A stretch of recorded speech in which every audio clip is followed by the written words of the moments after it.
Before installing Zulip, you should read through their official installation guide, but it comes down to this. You go to the download page and you search for the latest release, which is at the bottom. And while there is one with the latest in its name, I usually go with the one that has a version number. These two are the same, but with this one that has a version number, you will know which version it is just by looking at the file name. Copy the URL to this file and in terminal go to the Zulip LXC and download the file with wget. Unpack the file with tar-xf. And finally run the installation script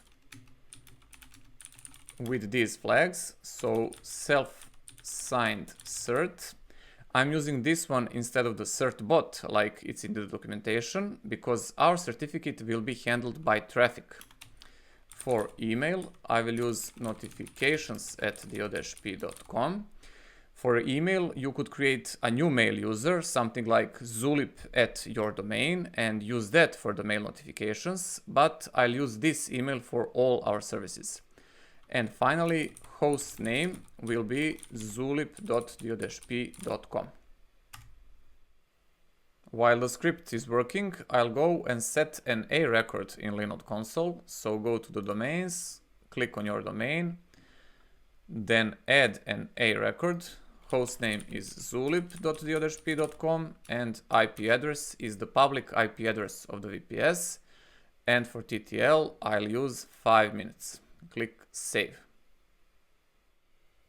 Script has finished, but there is a problem. At the moment I'm recording this, there's an issue with systemd and Redis when running Redis inside LXC.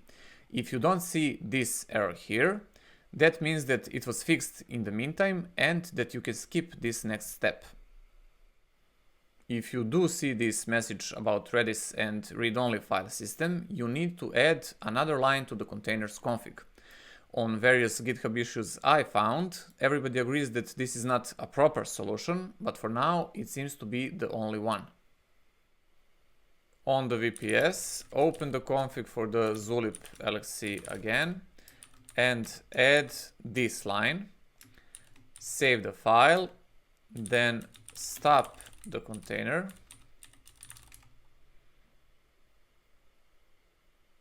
then start the container again.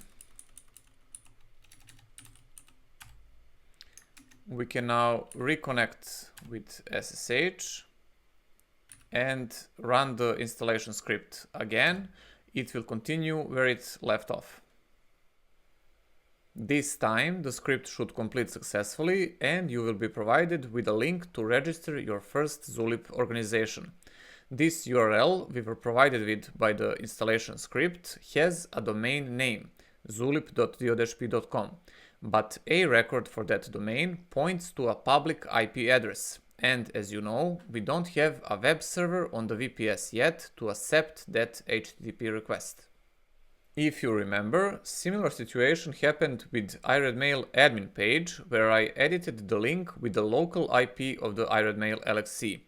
And we could reach it through the WireGuard tunnel that way. I can't do that here easily, because the web server inside Zulip is set up in such a way that it expects a hostname, not an IP address. So while I could go and mess with all those settings in Nginx inside Zulip and then revert after we have everything in place, I can also just create a fake DNS entry in the etc hosts file on my laptop.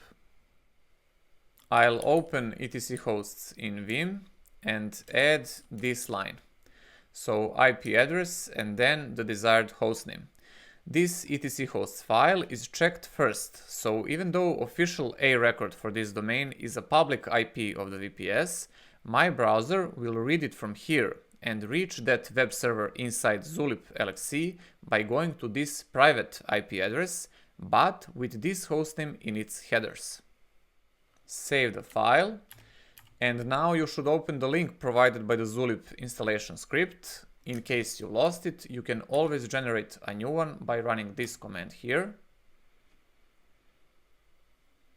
Copy the link, and paste it in your web browser. You can accept the risk of self-signed certificate. Again, you should probably create another mail account in iRedMail, something like Zulip at your domain, but I'll use notifications@diodeshp.com. Note that you can import settings from other popular applications and click Create Organization. For organization name, I'll use DioDeshP, organization type Other, URL is correct, email is correct, full name, and password. Click Sign Up.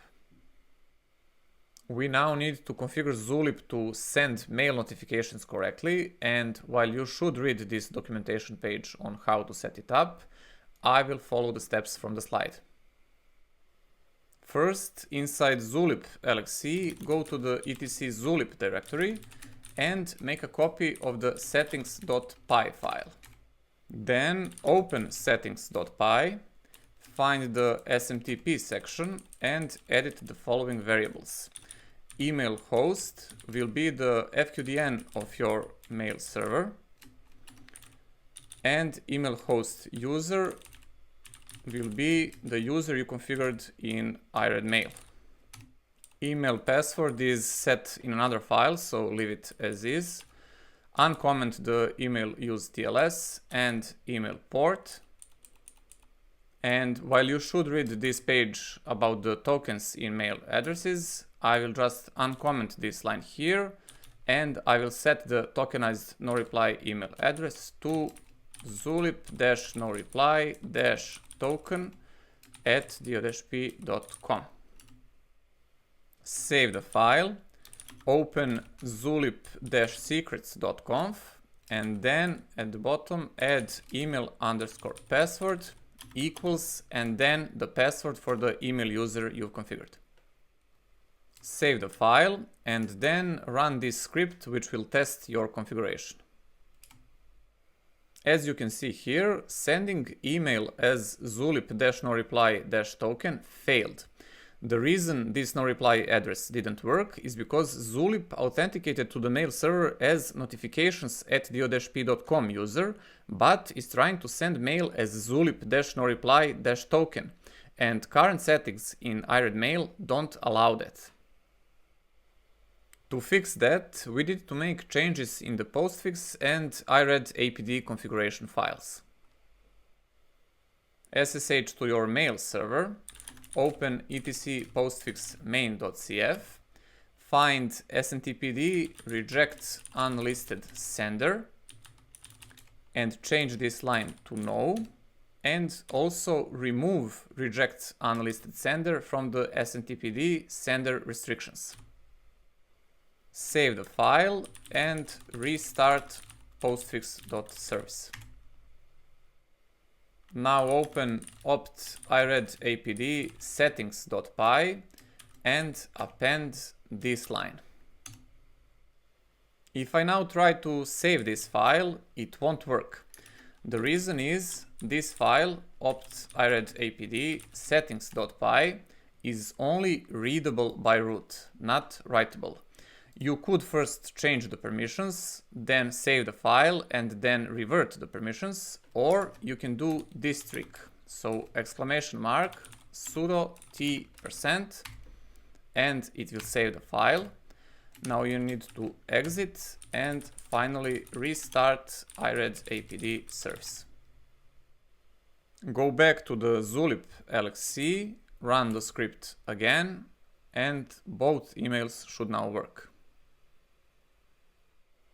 And if I go to my inbox, I will first see one email from that first test, and then both emails from both the normal address and the custom from field. And that's it for Zulip, at least for now. This is not a Zulip course, and I will not be going through all the features and options, how to invite people or similar, but I will return to it at the end of this course when we'll configure a Zulip bot to post a message through the API.